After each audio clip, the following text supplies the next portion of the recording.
avoid, that the crisis would hit the construction industry here. For instance, the government, the federal government, announced this counter-cyclical measure, which was to implement this social housing program. Now, this social housing program was basically the dream of all the big contractors in the city, because everything is in the hands of the contractors. So they choose, they get paid a fixed amount for each housing unit built.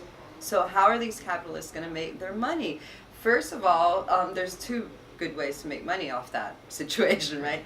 The first is to buy land way out in the city, which there's no services, there's no infrastructure, there's nothing, and you're going to still get the same amount of money for a housing unit there as you would in the center of the city. And the other way is also to cut corners and save money in terms of project design. So what you have is throughout the whole country, from the Amazon to down south, the same type of building built in these housing projects, and in this very similar manner in these very peripheral areas where there's basically no infrastructure. So, so you had that program already, and then in April 2010, there was one of these massive storms here in Rio, one of those, that the whole city goes underwater. Part of the Olympics, the part of the whole Olympics package was supposed to end this, of course, and I'm sure that you've seen that that didn't happen. But on on the first week of April 2010, there was one of these floods, and a lot of people died, and a lot of communities suffered landslides. But just that week, there had been a law passed that granted priority to families that were headed by women, families that have children with special needs, and families who live in risk areas were moved up in the priority list of receiving these apartments. So after one of these floods, one of the things that the city government did was that they started to use this idea of the risk area to remove people, to expedite removal, right? Because if it's a risk area, they could basically build a social, one of these social housing condominiums, and people would move into there in a way that would be a lot more speedy if they had to go through the whole removal process. So this was really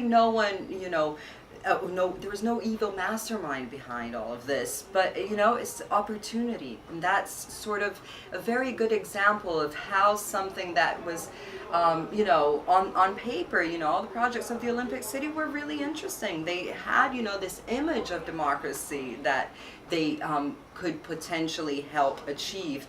But when you look at how the process plays out, what you find is like these little opportunities that in the end amount to the construction of this very unequal city that we have today.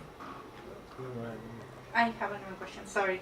Do you think it would have been any difference if the organizing committee would have been public instead of private?